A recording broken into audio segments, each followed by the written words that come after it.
Regina Frost, the HR director, slid the termination papers across the polished mahogany table with a rehearsed flick of her manicured hand, her eyes holding cold satisfaction. "You falsified the quarterly report, Austin. This company cannot tolerate liars." The words hit precise and calculated, echoing in the sterile glass conference room on the 42nd floor. I kept my expression neutral.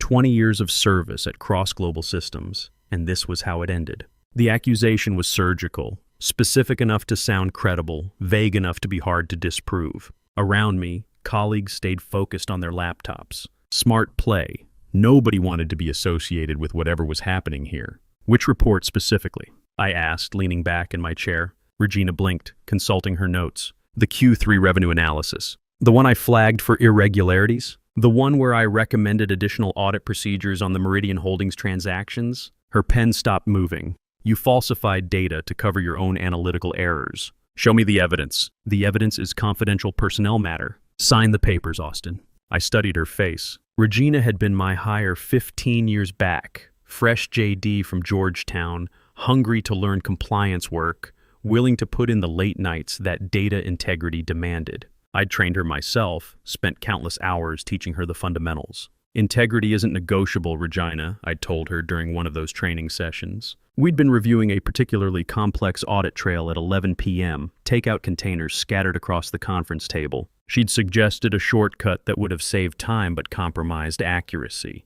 "People trust our numbers. Retirees depending on pension fund performance. Families investing their children's college funds. We get it wrong, they pay the price." She'd nodded eagerly then, taking detailed notes on everything I said. "I understand, Austin. Accuracy over convenience, always. Remember that," I'd said, pointing to the financial statements on screen. "Because someday you'll face a choice between doing what's right and doing what's expedient. That choice will define your entire career." Now she was executing my termination with the same methodical precision I had trained into her. The choice had been made. "My name is Austin Parker. For 20 years, I had been the head of data integrity at Cross Global Systems, a multi-billion-dollar financial services corporation. Background work that most people never saw. Audit trails, compliance checks, financial accuracy verification that formed the backbone of investor trust. Board members never knew my name, but they relied on my numbers. Executives presented my reports as their own victories in quarterly earnings calls. I wasn't the guy giving presentations to institutional investors or schmoozing with analysts at industry conferences. I was the guy making sure those presentations didn't land us in federal prison. I was the one who caught the errors before they became SEC violations, who spotted the inconsistencies before they became audit findings, who maintained the systems that kept us compliant with Sarbanes-Oxley requirements. The personal cost had been substantial and predictable. 60-hour weeks became normal during quarterly reporting periods. Emergency calls every weekend when some junior analyst discovered a discrepancy that needed immediate investigation. My kids grew up seeing me hunched over spreadsheets instead of throwing footballs in the backyard. My wife Sarah learned to eat dinner alone while I chased down accounting errors that could trigger SEC investigations or shareholder lawsuits. I had missed Jake's high school graduation because of a quarter-end audit crisis. Missed Sarah's father's funeral because regulators were on-site asking questions about revenue recognition policies. Missed countless family vacations, anniversary dinners, and birthday parties because the numbers always came first. Because accuracy was a life or death for a company like Cross Global. Behind Regina's carefully orchestrated performance was Nathaniel Cross, the CEO. He hadn't bothered showing up for my execution, too strategic to be directly associated with personnel decisions. Cross was old-school corporate leadership, public charity work, media-friendly speeches about corporate responsibility, a carefully cultivated image as the visionary who balanced profit with purpose. Just last month, he'd been featured on the cover of Forbes as the CEO who gives back. The article detailed his donations to children's hospitals, his funding of scholarship programs, his support for environmental initiatives. To the business world, Nathaniel Cross was the gold standard of ethical leadership. Inside the company walls, different rules applied. You delivered results, or you disappeared. You supported the narrative, or you became the problem. Cross built his reputation on absolute control while I had built mine on inconvenient facts. Today, that fundamental conflict had reached its inevitable conclusion. "This is about the shell companies," I said quietly, watching Regina's reaction. "Isn't it?"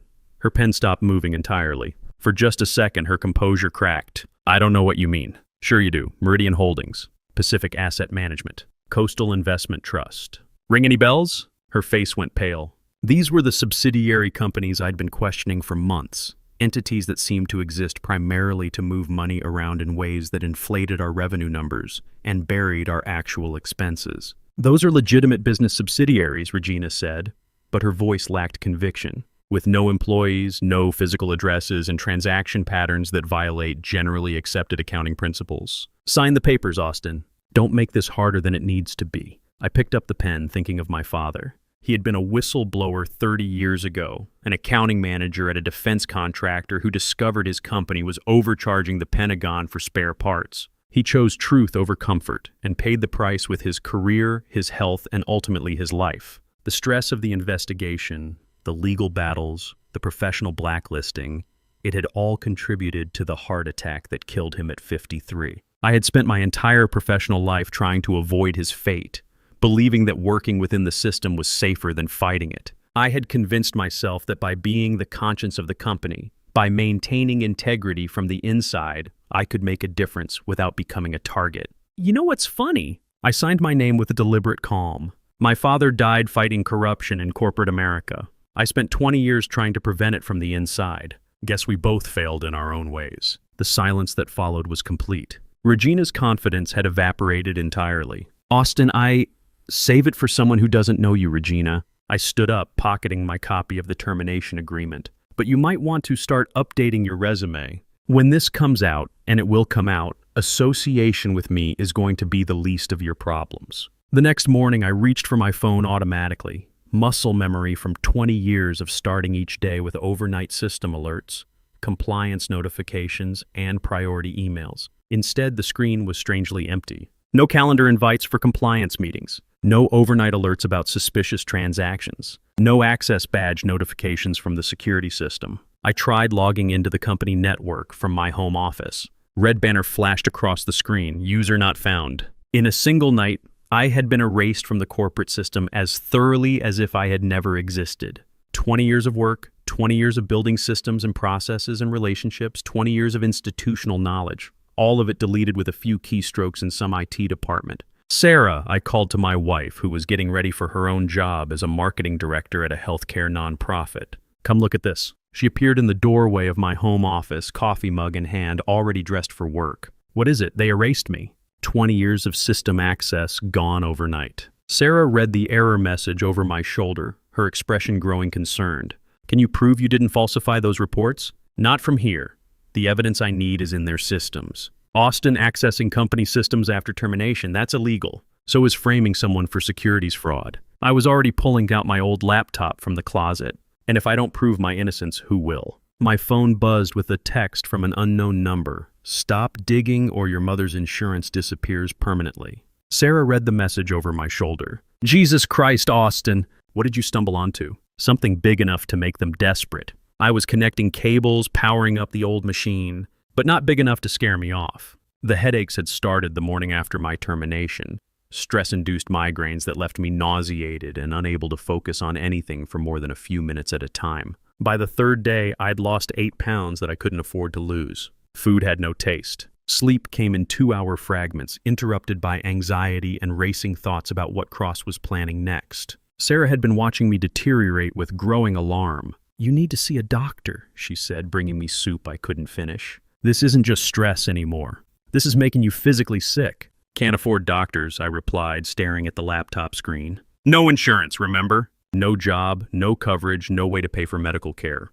Then maybe it's time to consider their offer. Take the severance, sign the non-disclosure agreement, move on with our lives, and let them get away with whatever they're hiding. Let them destroy the next person who asks inconvenient questions. The courier arrived at 10 a.m. sharp on the third day. Express delivery from Cross Global Human Resources. Signature required. Effective immediately, your health insurance coverage is terminated. Cobra continuation coverage information will be mailed separately within the required time frame. I read the letter twice, processing the implications with growing fury. My mother's stroke therapy was covered under that plan, weekly sessions with a physical therapist and speech pathologist that were keeping her functional 6 months after her cerebrovascular accident. Without insurance, those sessions would cost $800 per week, money I didn't have now that I was unemployed. Cross wasn't just firing me. He was targeting my family, applying pressure where it would hurt most. It was strategic, calculated, and deeply personal. That evening, Jake called. My son, 22 years old, finishing his business administration degree at Northwestern, full of confidence about how the corporate world worked and where he fit into it. Dad, what really happened? This is all over LinkedIn. Some of my professors are talking about it in class. I chose my words carefully, not wanting to burden him with details he couldn't understand. False accusations, Jake. Company politics. I was caught in the middle of something bigger. But Dad, securities fraud is serious stuff. The SEC doesn't mess around with data manipulation charges. You had to have done something to trigger this level of response. The long pause that followed was filled with the sound of my son's certainty about institutional authority crumbling, his faith in his father's professional competence being tested by the weight of public accusation. Maybe you just got outplayed, he said finally, his voice carrying a tone I'd never heard before, disappointment mixed with embarrassment. Maybe you never understood how business really works at that level. The click of the disconnected call echoed through my empty house like a gunshot. My own son believed I was guilty. I spent the next 3 days in bed, barely functional. The migraines had intensified to the point where light was painful and noise was unbearable. I couldn't keep food down.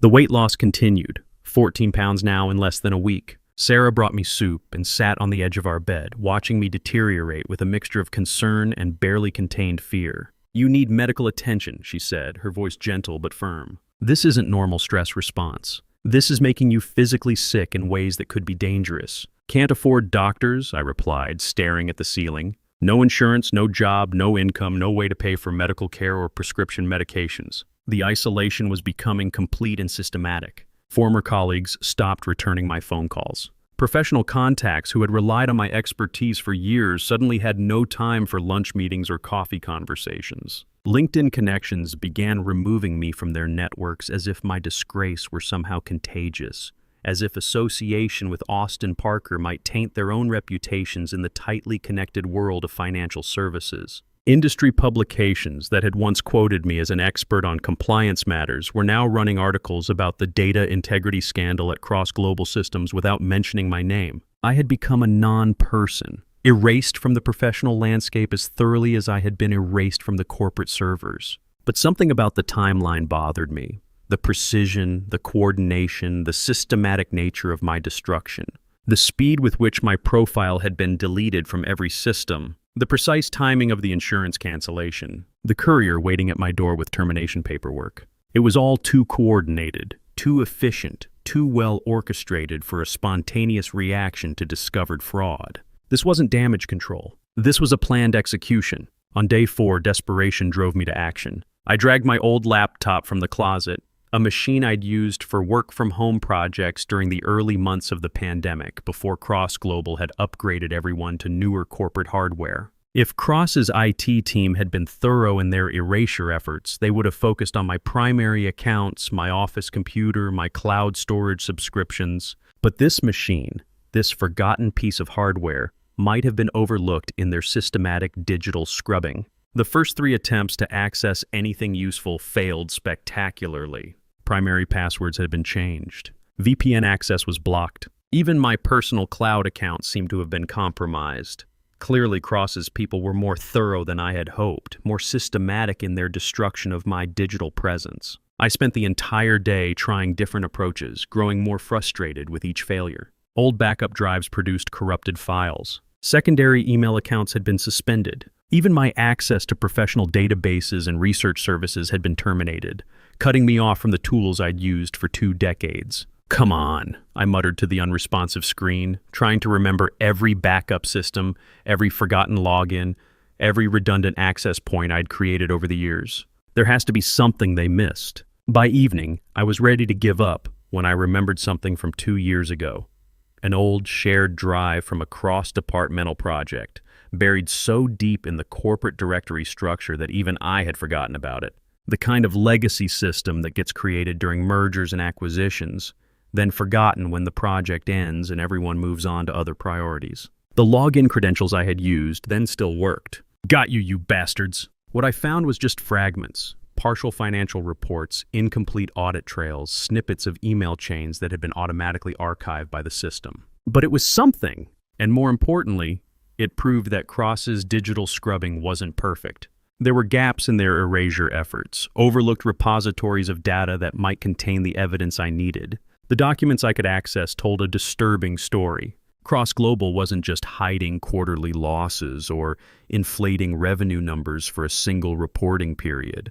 They were running an elaborate shell company network designed to manufacture false profits, bury expenses, and redirect cash flows away from legitimate business operations. Revenue was being inflated through phantom transactions with related entities. Executive bonuses were being funded with money that should have been reserved for employee benefits and pension obligations. Over the next week, I became obsessed with digital archaeology. I scoured old hardware, attempted to recover deleted files from corrupted drives, pieced together fragments of data like a forensic accountant reconstructing shredded documents. Each small success was followed by hours of failure and frustration, but gradually, a comprehensive picture began to emerge. But I needed more than fragments and partial records. I needed corroboration from people who had been inside the system when these schemes were being implemented. I needed hard evidence that would stand up to scrutiny from regulators and prosecutors. I needed witnesses who were willing to risk everything to tell the truth. Morgan Reed was my first call. She had left Cross Global 2 years earlier to join a tech startup focused on financial compliance software, but we had stayed connected through industry conferences and professional associations. Morgan was brilliant with data systems, cautious by nature, and most importantly, she had been working in the financial reporting department when some of the worst fraud was being committed. We agreed to meet at the main public library downtown, a neutral location where we could talk without the risk of corporate surveillance or unwanted attention from Cross Global's security contractors. "Austin, you look like hell," were her first words when she saw me in the reading room. I probably did. The weight loss was visible now, 18 pounds in 2 weeks, and the stress was showing in my face, my posture, my inability to sit still. "I need help, Morgan. But I need to be completely honest about the risks involved." "What kind of risks?" I slid a USB drive across the table. "The kind that could get you arrested for corporate espionage if this goes wrong." Morgan picked up the drive, turning it over in her hands. "What's on here?" "Fragments of evidence showing systematic fraud at Cross Global. Revenue manipulation, expense burial, money laundering through shell companies. Look at the data." She plugged the drive into her laptop, which was already equipped with data analysis software and encryption tools. As the files loaded, I explained what I had found. The shell companies, the revenue manipulation, the systematic theft of employee benefit funds. "Holy shit, Austin," Morgan whispered, scrolling through the financial data. "This isn't just accounting irregularities. This is systematic theft on a massive scale. Hundreds of millions of dollars over multiple years." "I know, but I can't access the encrypted databases alone. The real evidence is locked behind security protocols I can't break from the outside." "What are you asking me to do?" "Help me get to someone who still has legitimate system access. Someone who can extract the complete records we need to prove this conclusively." Morgan stared at her laptop screen, running calculations in her head, weighing personal risks against moral obligations. "Austin, I have 2 kids to think about. If Cross decides to retaliate against anyone helping you, I don't just lose a job. I lose everything. My current employer, my reputation, my ability to work anywhere in this industry. I understand that completely. But if Cross succeeds in covering this up, he'll do it again. At other companies, to other employees. Maybe your kids' college funds will be the next target when they're older and you're working somewhere else." She was quiet for several minutes, typing commands on her laptop, testing connections, exploring possibilities. "The files you need," she said finally, "they're stored in encrypted databases with multiple layers of security. Even with legitimate system access, they'd be useless without the proper decryption keys and authorization protocols. What would it take to get that access? Inside help, someone who still has current system credentials and access to the financial reporting modules. Felix Torres replaced me in the compliance department. He's terrified of Cross, but he's also been keeping his own backup records. If we could convince him to help, can you set up a meeting?" "Austin, this is insane. We're talking about felony computer crimes, conspiracy charges, potential prison time. We're talking about exposing criminal activity that's already happening. Sometimes you have to break small laws to expose big crimes." Morgan closed her laptop and looked at me directly. "I'll make the call. But if this goes sideways, if Cross comes after my family, he won't get the chance, because we're going to destroy him first. Felix Torres was a different kind of scared than I had expected when we met 3 days later in the same library, at a corner table far from other patrons. "You don't understand what you're asking," he said, speaking barely above a whisper, his eyes constantly scanning the room for potential surveillance. "Cross has private investigators watching people who've been asking questions about financial irregularities. They know where I live. They know my work schedule. They know my immigration status." Felix had been with Cross Global for 8 years, working his way up from junior financial analyst to compliance officer through sheer competence, long hours, and careful attention to detail. He was 2 years away from qualifying for U.S. citizenship, and Cross Global's HR department was fully aware of that timeline and the leverage it provided. "I've seen what happens to people who cross Nathaniel Cross," Felix continued, his hands visibly shaking as he spoke. "They don't just lose their jobs. They get blacklisted from the entire financial services industry. Their professional references dry up. Some of them have had accidents, car crashes, home break-ins, medical emergencies that seem suspicious in retrospect." "Felix, look at this data." I turned Morgan's laptop toward him, showing the financial records we had compiled. "Cross is committing systematic fraud. When the SEC investigation starts, and it will start, everyone who knew about it becomes a potential co-conspirator, including complicit employees who stayed silent." "What are you saying?" "I'm saying cooperation with law enforcement might be your only path to avoiding prosecution. I'm saying that staying silent makes you an accessory to crimes that are going to be exposed eventually." Felix stared at the financial records on screen, processing the implications of what he was seeing. "I send money to my parents in El Salvador every month. My sister's medical bills. If I lose this job, if I get deported, if my path to citizenship gets destroyed, and if Cross's fraud brings down the whole company, what happens to your job then? What happens to everyone's jobs when the federal indictments come down and the company gets liquidated?" We spent the next hour talking, not about strategy or evidence collection, but about families and fear and the moral cost of silence. Morgan shared her own story of watching fraud happen and choosing to say nothing, of the guilt that had been eating at her for 2 years since she left the company. I told them about my father, about his whistleblowing efforts that destroyed him, about my lifelong fear of becoming him and the realization that maybe avoidance wasn't the answer. "Maybe the real courage isn't avoiding our parents' mistakes," I said finally. "Maybe it's learning from them and doing better. Maybe it's recognizing that silence in the face of systematic criminality makes us complicit in that criminality." Felix was quiet for a long time, staring at his hands, processing the weight of what we were asking him to do. Then he reached into his jacket and pulled out a small USB drive. "I've been copying files for 2 years, he said, his voice barely audible. "Not because I planned to use them, not because I wanted to be a whistleblower, because I couldn't sleep at night knowing what was happening and having no proof that it had actually occurred." "What's on the drive?" "Everything I could safely access without triggering security alerts. Email chains showing Cross giving direct orders to manipulate financial data. Audio recordings from compliance meetings where he threatened anyone who questioned the numbers. Financial records showing exactly how the shell company network operates. Bank transfer authorizations. Executive compensation schedules that show bonuses being paid from employee benefit funds." Morgan took the drive, her laptop already prepared with decryption software and forensic analysis tools. As the files loaded and began displaying on her screen, we could hear our own heartbeats in the silence of the library reading room. "Jesus Christ," Morgan whispered, scrolling through the data. "This isn't just fraud. This is systematic organized crime. Hundreds of millions of dollars in theft over multiple years." Among the files was something I hadn't expected to find. Recorded phone calls where Cross gave direct orders to manipulate data. And in several of those conversations, he specifically mentioned using me as a scapegoat if the schemes were ever discovered by regulators. Cross's voice filled Morgan's headphones, smooth and commanding. "If this situation deteriorates, Parker takes the responsibility. He's been the public face of data integrity for 20 years. If we announce that he went rogue, falsified reports to cover his own analytical errors, who's going to question that narrative?" Another audio file. "Make sure the digital trail leads back to Parker's access credentials. I want this to be bulletproof when the regulators start investigating. They should find exactly what we want them to find." Hearing my name used so casually as a fraud shield, listening to Cross plan my destruction with the same tone he might use to discuss quarterly budget projections was clarifying in a way I hadn't expected.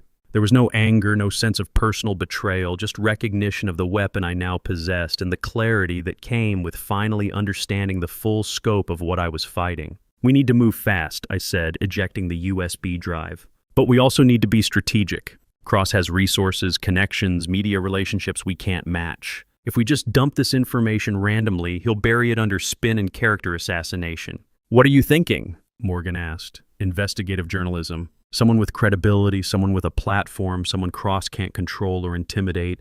"Timothy Wells," Felix suggested immediately. "Financial journalist. Cross destroyed his career 5 years ago in a particularly brutal public humiliation."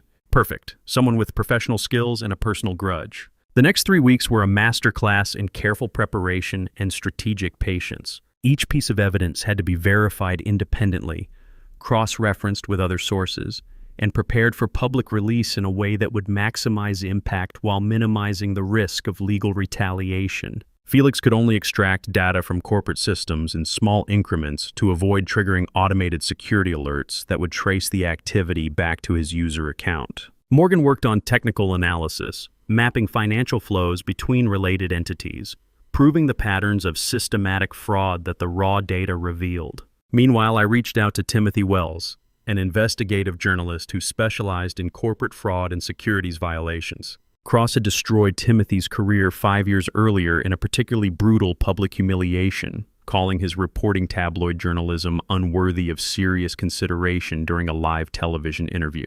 The clip had gone viral, primarily because of Cross's sneering dismissal and condescending tone. Timothy had lost his position at a major newspaper within a week. His marriage had ended under the financial and emotional pressure, and he had struggled with alcohol problems for almost 2 years. But he had rebuilt himself as a freelance investigative reporter, specializing in exactly the kind of corporate malfeasance that Cross Global had been perpetrating. He was sober now, laser-focused on his work, and hungry for the kind of redemption that only comes from exposing the truth about powerful people who think they're untouchable. Timothy and I met at a diner 30 miles outside the city, far from any possible surveillance by Cross Global security contractors. 5 years ago, Timothy said, stirring his coffee with hands that had a slight tremor. Whether from past alcoholism or current stress, I couldn't tell. Nathaniel Cross made me look like an amateur on live television. Called my investigation into his charity foundation irresponsible speculation and my reporting methods tabloid journalism unworthy of serious consideration. The clip went viral because people loved watching a smug journalist get put in his place by a successful CEO. I lost my job at the paper within a week. My wife filed for divorce 2 months later. I started drinking heavily and didn't stop for almost 2 years. Timothy's fall from respected financial journalist to unemployed alcoholic had been public and humiliating. Exactly the kind of professional destruction that Cross specialized in when dealing with people who asked inconvenient questions about his business operations. But in the 5 years since then, Timothy continued, I've rebuilt my career as a freelance investigator. I've exposed corporate fraud at 6 different companies. I've seen 4 CEOs indicted and 3 sent to federal prison. This story you're bringing me, this could bring down more than just Cross. This could expose an entire network of corporate fraud and regulatory capture. What do you need from us? Time to verify everything independently through my own sources. Access to the complete evidence files. And perfect timing for the information release. If we drop this too early, Cross will have time to cover his tracks and destroy additional evidence. Too late, and he might flee the country or liquidate assets before authorities can freeze them. We agreed on a 3-part publication strategy. Timothy would prepare a series of articles, each building on the previous one to create maximum impact and sustained media attention. The first would establish the basic fraud allegations and provide enough evidence to trigger regulatory interest. The second would reveal the systematic nature of the schemes and the involvement of multiple executives. The third would include the audio recordings and prove Cross's direct involvement in planning both the fraud and the cover-up. But while we worked methodically to prepare our case, Cross wasn't sitting idle. He was actively working to neutralize the threat I represented. 2 weeks into our investigation and preparation phase, I noticed the black sedan that started appearing on my street. Different times of day, different parking spots, but always with a clear view of my house and driveway. The psychological pressure was deliberate and effective. Whoever was conducting surveillance wanted me to know I was being watched, wanted me to feel the weight of institutional power being applied against me. My already fragile sleep deteriorated further. The migraines became constant, pulsing behind my eyes with an intensity that made concentration on complex tasks nearly impossible. I had now lost 22 pounds in a month, and my clothes hung loose on a frame that had never been heavy to begin with. The stress was manifesting in trembling hands, difficulty focusing on reading or analysis, and a persistent anxiety that made normal activities feel overwhelming. Sarah found me passed out in the bathroom one morning and insisted I promise to see a doctor as soon as we had health insurance again. "This is killing you," she said, helping me back to bed. "Whatever you're trying to prove, it's not worth your life." "It's worth more than my life," I replied, though I wasn't sure I believed it anymore. "It's worth the integrity of the entire financial system." Then Felix called, panic evident in his voice, even through the encrypted communication app we had started using for sensitive conversations. "Emergency security audit starting tomorrow morning," he said. "Cross has brought in an outside firm that specializes in detecting internal data theft. They're going through everyone's computer access logs for the past 6 months." I was instantly alert despite my exhaustion. "How long do we have before they trace the file copying back to you?" "Maybe 48 hours, possibly less if they prioritize the financial systems audit. Once they identify my access pattern, it's over. Not just for me. They'll know exactly what files have been compromised and what evidence we've gathered." I called Timothy immediately, despite the late hour. "We need to move up the publication timeline." "I'm not ready," he said, and I could hear the stress in his voice. "I need at least another week for independent verification through my sources. If we wait a week, Felix gets arrested and all the evidence disappears. Cross will destroy everything and claim the leaked documents were fabricated. Austin, if I publish this prematurely and it falls apart under scrutiny, if Cross's lawyers can poke holes in my reporting, it destroys the story permanently. No one will ever investigate this again. And if you don't publish it, Cross commits more crimes and destroys more lives." Long pause. Timothy was calculating risks, weighing journalistic integrity against the urgency of the situation. "Send me everything you have." "All the files, all the evidence, all the supporting documentation. I'll work through the night and have the first article ready by morning." "Are you sure? I've been waiting 5 years for a chance to destroy Nathaniel Cross. I'm not going to let it slip away because of perfectionist journalism standards." The first article appeared on the Financial News website at 6 a.m. on Thursday morning. Timothy's byline cut across the homepage like a blade. Exclusive. Internal documents reveal systematic fraud at Cross Global Systems. I watched the market reaction from my kitchen, laptop open, multiple news feeds streaming, phone buzzing with calls I ignored. Cross Global's stock price dropped 8% in the first hour of trading, down 15% by noon, down 23% by close of market.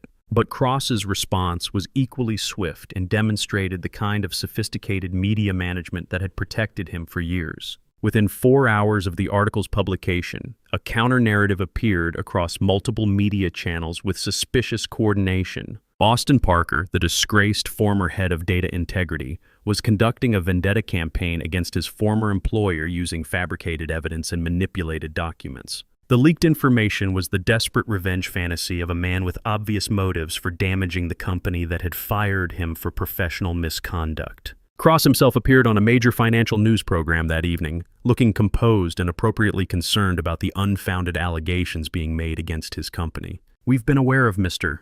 Parker's personal difficulties for some time," he said, his voice carrying exactly the right mixture of sadness and disappointment. "His termination was unfortunate but necessary after we discovered significant irregularities in his work product and analytical methods. That he would resort to this kind of desperate attack on his former colleagues and the institution he once served is disappointing, but perhaps not entirely surprising given his current circumstances." The host nodded sympathetically. "What steps is Cross Global taking to address these allegations?" "We're cooperating fully with any regulatory inquiries naturally. But I want to be clear. These documents appear to be either fabricated entirely or manipulated to support false conclusions. We have complete confidence in our financial reporting systems and internal controls." For a moment, watching Cross perform on television with his usual polish and authority, I felt the crushing weight of fighting an opponent with unlimited resources and sophisticated media connections. Cross was going to bury the truth under an avalanche of spin, character assassination, and expertly crafted counter-narratives. But Timothy had anticipated exactly this response. "Watch what happens tomorrow," he told me during our emergency phone call that evening. "He's made a critical mistake. By calling you a liar publicly, by denying the allegations categorically, he's opened himself up to the audio evidence. Tomorrow's article will include selected recordings that prove he's lying. Let's see him explain those away on live television." The second article hit the financial news landscape like a nuclear weapon. Timothy had embedded the audio files directly in the digital version of the story, allowing readers to hear Cross's voice giving explicit orders to falsify financial records, and specifically naming me as the designated scapegoat for any future investigations. The technical quality was crystal clear. There was no ambiguity about the speaker's identity or the content of the conversations. By mid-morning, Cross's carefully constructed media strategy had collapsed completely. The recording of him saying Parker takes the fall if this goes bad was being played on every financial news channel.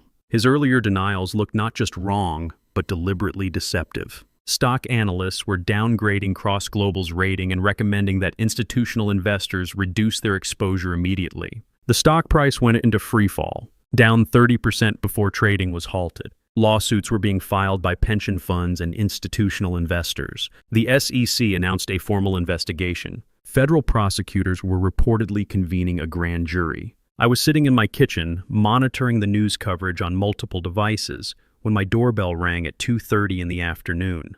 Through the security peephole, I saw him, Nathaniel Cross himself, standing on my front porch, looking nothing like the composed CEO who had appeared on television the night before. His usually perfect hair was disheveled. His expensive suit was wrinkled and looked like he had been wearing it for more than one day. His hands were shaking visibly. I opened the door, curious to finally see the man without his carefully constructed public mask. "Austin," he said, his voice hoarse and desperate. "We need to talk. This has gone too far." I stepped aside to let him into my house, fascinated by the opportunity to observe Nathaniel Cross when he wasn't performing for cameras or board members. "Call off your journalist friend," he said, pacing my living room like a caged animal. "We can make a deal here. Full reinstatement with back pay, stock options, whatever compensation you think is fair. But this needs to stop before it destroys everything we've both worked to build." "What I want," I said quietly, "is the truth." "The truth?" Cross laughed, but there was no humor in the sound. "The truth is that I built a multi-billion-dollar empire from nothing. I created jobs for thousands of people. I donated millions of dollars to charitable causes. Yes, I bent some accounting rules along the way, but it was all for the greater good of the organization and the people who depend on it. You stole money from employee pension funds. I borrowed from them temporarily when the company needed cash flow during difficult market conditions. Every dollar was going to be repaid with interest once our liquidity situation improved. You fabricated revenue reports to inflate the stock price. I protected investor confidence during a challenging period when market conditions were unfavorable to our industry sector. For every specific crime I mentioned, Cross had a ready rationalization. In his mind, he wasn't a criminal. He was a visionary leader whose methods were misunderstood by people who couldn't see the bigger strategic picture. You know what the real tragedy is here, Austin? You could have been part of something truly great. Instead, you chose to be what? A bookkeeper? A hall monitor? A small-minded man so obsessed with petty rules that he couldn't see the transformative potential of what we were building together. I looked at this man who had controlled my professional life for 20 years, who had shaped my fears and defined my boundaries, and realized how diminished he actually was. Stripped of his boardroom, his subordinates, his carefully constructed public image, Nathaniel Cross was just another middle-aged executive terrified of facing consequences for his actions. I see the picture perfectly, Nathaniel. You built an empire on lies and theft. When someone threatened to expose those lies, you tried to destroy them personally and professionally. The only tragedy is that it took me 20 years to find the courage to stop you. Cross stared at me for a long moment, perhaps recognizing that the dynamic between us had fundamentally shifted. "Do you have any idea what you've done?" he said, his voice breaking slightly. "The bank covenants, the loan agreements, if they call in the debt, $88 million, right? I found that clause in the lending agreements." His face went completely white. "You can't possibly know about that." "I know about everything, Nathaniel. Every shell company, every hidden transaction, every forged authorization, including the documents that carry my electronic signature but were altered after I approved them. Your signatures weren't forged. You signed those reports yourself before you altered them. before you added the false data and phantom transactions. My signatures were legitimate, but you changed the underlying documents after the fact. Cross sat down heavily on my couch, his head in his hands, the weight of his situation finally becoming clear to him. 20 years, Austin. 20 years, I protected you, promoted you, trusted you with the most sensitive financial information in the company. And this is how you repay that trust? You didn't protect me, Nathaniel. You used me as a shield, as a scapegoat, as a convenient fall guy when your criminal schemes finally caught up with you. Cross looked up at me with a mixture of rage and genuine confusion. I gave you everything a man could want in a career. Status, substantial salary, respect from colleagues and industry peers. What more could you possibly have wanted? I wanted to be able to sleep at night. He left my house without another word, and I knew with certainty that I would never see Nathaniel Cross as a free man again. The third article appeared 2 days later, and with it came the audio recording that ended everything. Cross's voice from a board meeting held just 2 weeks before my termination. The quarterly numbers are going to be questioned by analysts and possibly by SEC staff, his recorded voice explained to the other board members. We need someone to take responsibility for any discrepancies that might be discovered during regulatory review. Parker's been the public face of our data integrity operations for 20 years. If we announce that he went rogue in his final months, created false reports to cover up his own analytical errors, it's entirely believable. More importantly, it's essentially untraceable back to systematic problems. By the time anyone figures out the real scope of what happened, we'll have had sufficient time to clean house and restructure our operations. Regina's voice was also clearly audible on the recording. What if Parker fights back? He knows where all the bodies are buried in our financial reporting systems. Cross's response was chilling in its casual callousness. Parker won't fight. He's too loyal to the institution, too timid to rock the boat. He'll take his severance package and disappear quietly. And if he doesn't, well, there are established methods for making sure he's not considered a credible source of information. By the time the full story broke with complete audio documentation, the regulatory response was swift and devastating. Not the 24-hour turnaround I had imagined in my more optimistic moments, but a coordinated assault by multiple federal agencies that had apparently been building cases against Cross for months. Our evidence was the missing piece they needed to move from preliminary investigation to active prosecution. My phone rang at 3 p.m. Unknown number. Mr. Parker? This is Special Agent Sarah Chen, FBI Financial Crimes Division. We'd like to speak with you about your evidence against Cross Global Systems. What specifically do you want to know? Everything. We've been building a case against Nathaniel Cross for 8 months, but we needed insider evidence to prove systematic intent. Your files are exactly what we needed to move forward with indictments. When do you arrest him? Today. Are you willing to testify before a grand jury and potentially at trial? Absolutely. The bank loan covenants were triggered within a week of the audio recordings being made public. $88 million in loans were called immediately, creating a liquidity crisis that Cross Global Systems couldn't survive without massive emergency funding that was no longer available from any legitimate source. 2 p.m. FBI arrests Cross. I watched the news coverage from my kitchen, laptop open to multiple feeds. Cross in handcuffs, being led from his office building by federal agents. The man who had controlled my professional life for 20 years, reduced to a common criminal in an orange jumpsuit. The perp walk was broadcast live on every financial news channel. Reporters shouted questions that Cross ignored, his expensive lawyers flanking him as he was loaded into a federal vehicle. My phone rang immediately. Regina, Austin, I need to talk to you. Nothing to say, Regina. Yes, there is. I'm cooperating with federal investigators. They want to know about your termination procedure, about Cross's instructions to me. What are you telling them? The truth. Cross ordered your firing 3 weeks before it happened, had me prepare all the paperwork in advance, create the false narrative about data falsification, planned the whole frame-up. Why are you helping now? Because I finally remembered what you taught me about integrity 15 years ago. Because I realized that choosing career advancement over moral principles was the worst mistake of my professional life. Better late than never, I suppose. Austin, I'm sorry. I'm genuinely deeply sorry for what I did to you. Save the apologies for the federal prosecutors, Regina. They're the ones who matter now. The board meeting leak. 3 days after Cross's arrest, leaked transcripts from his final board meeting appeared in the Wall Street Journal. The meeting had been secretly recorded by board members who wanted to ensure their own cooperation with federal investigators was properly documented. The transcripts revealed Cross's desperate final attempts to maintain control.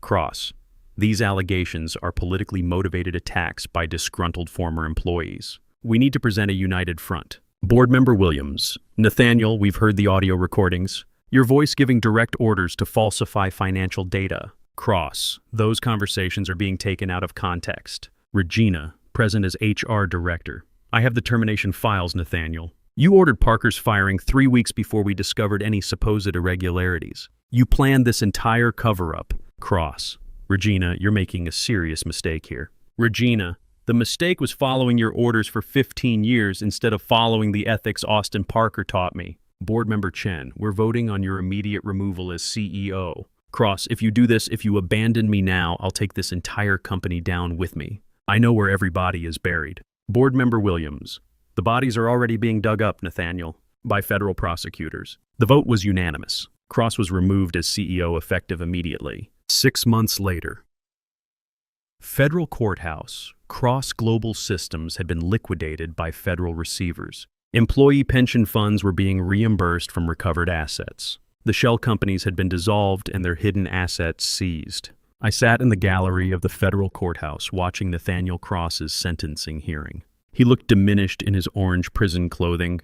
No more expensive suits, no more boardroom authority, no more carefully constructed public image. Mr. Cross, the judge said, reviewing the sentencing documents, you have been convicted on 18 federal counts, including securities fraud, wire fraud, money laundering, and conspiracy to defraud investors. The prosecution has requested the maximum sentence based on the scope and duration of your criminal enterprise. Cross's lawyer stood up. Your Honor, my client has expressed remorse for his actions and is prepared to cooperate with ongoing investigations into related criminal activity. The judge was unmoved. Mr. Cross systematically stole hundreds of millions of dollars from employee pension funds, manipulated financial markets, and attempted to destroy the career and reputation of a whistleblower who threatened to expose his crimes. The sentence is 12 years in federal prison plus restitution of $400 million. Cross looked back at me once as he was led away in shackles. I didn't react. Justice isn't personal satisfaction. It's just justice. After the hearing, I walked to my new office at the International Corporate Accountability Foundation. The work was challenging and meaningful, developing new frameworks for corporate transparency, training compliance officers at other companies, providing support systems for potential whistleblowers who found themselves in situations similar to mine. Jake called that afternoon, his voice carrying a tone I hadn't heard since he was a child. Dad, I saw the news about Cross's sentencing. Yeah, 12 years. Should have been more. I was wrong about you. Completely fundamentally wrong. I said you got outplayed, but you didn't get outplayed. You played the long game and you won. It wasn't about winning, Jake. It was about doing what was right. I know that now. My business ethics professor is using your case as the central example in his course. He says you're what corporate integrity looks like in practice. How does that make you feel? Proud. Really proud to be your son, Dad. Thanks, Jake. That means everything to me. Next time someone tries to frame you for fraud, he said with a laugh, fight back faster. Will do. My mother's health had improved dramatically once her stroke rehabilitation treatment resumed under my new employer's comprehensive health insurance plan. She never asked for specific details about what had transpired during those difficult months, but I could see the weight lifted from her shoulders when she realized her son's reputation had been not just restored, but enhanced. Your father would be proud of you, she said during one of my regular visits to her assisted living facility. You finished what he started all those years ago. You proved that one person with courage and integrity can make a difference. Morgan had been promoted to Chief Technology Officer at her startup, partly based on the industry recognition she received for her role in exposing the cross-global fraud. Felix had not only kept his position, but had been recruited by federal regulators as a consultant on financial crimes investigation. Timothy had won a prestigious journalism award for his investigative series and had been hired by a major news organization to lead their corporate accountability reporting team. All of our lives had been fundamentally changed by the decision to speak truth about institutional corruption, and all of us had discovered that the personal cost of courage, while substantial, was far less than the long-term cost of silence. On my desk at the International Corporate Accountability Foundation, I kept a simple frame containing one page, the loan contract clause that had triggered Cross's financial collapse and ultimate downfall. His signature sprawled across the bottom, bold and arrogant, never imagining it would become the instrument of his destruction. Sometimes integrity pays off in ways you never expect. Sometimes the good guys do win. Sometimes corrupt executives lose everything they built on lies and theft. That's justice enough for me. Cross Global Systems was gone. Nathaniel Cross was in federal prison. The stolen money was being recovered and returned to the people it was stolen from. The financial system was a little bit cleaner, a little bit more honest. My father's fight hadn't been in vain, and neither was mine. I'm freezing. I'm bleeding. Slowly fading away. But don't worry. I'm fine.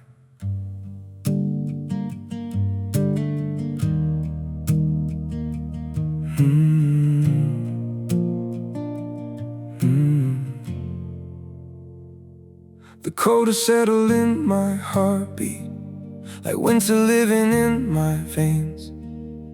Every breath feels numb and fragile. Every smile just hides the pain. I'm breaking quietly in silence, falling slow without a sound. Yet I keep saying I'm okay, while my world burns to the ground.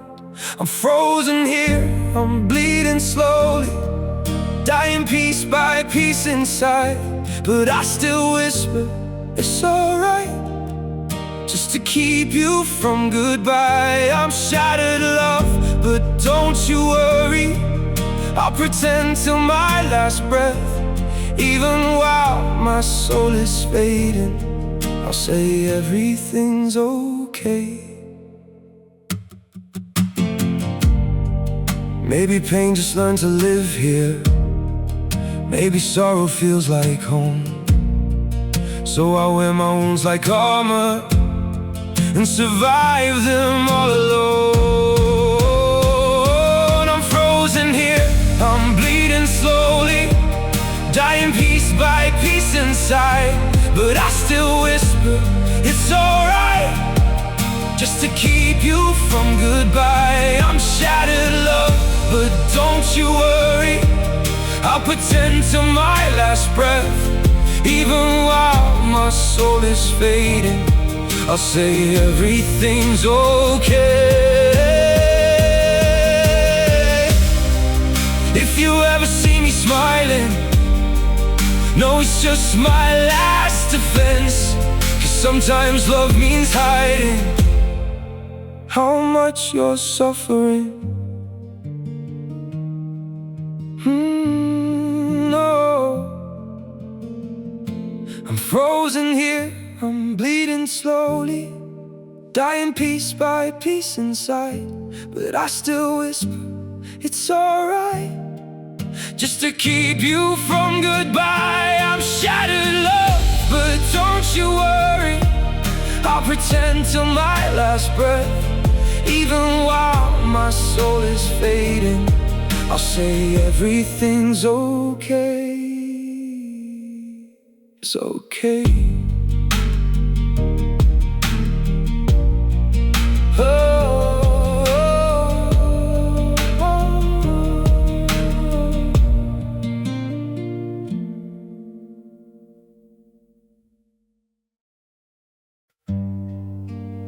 Some days feel off, like I'm standing but still falling.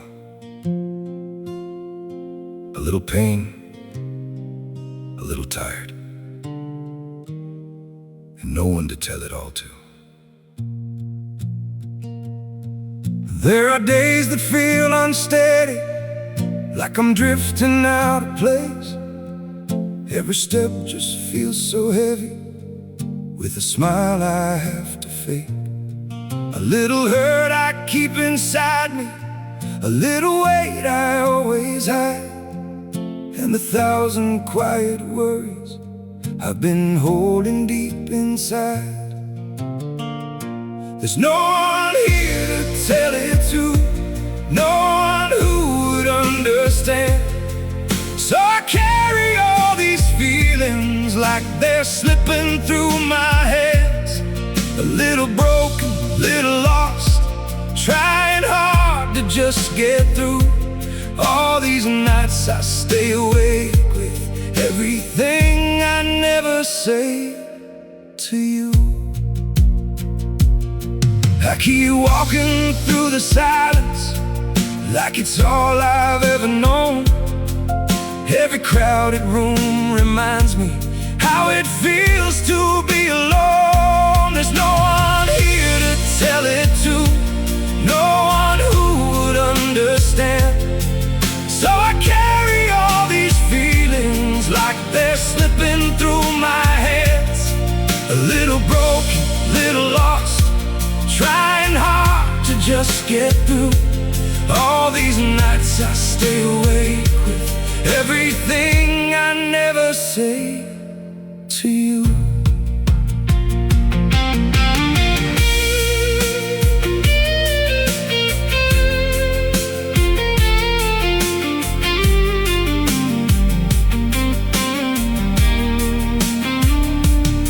Maybe one day I'll be stronger, maybe I'll learn how to speak, but for now I keep it buried in the parts of me too weak. There's no one here to tell it to, no one who would understand. So I carry all these feelings like they're slipping through my hands. A little broken, little lost, trying hard to just get through. All these nights I stay awake with everything I never say to you.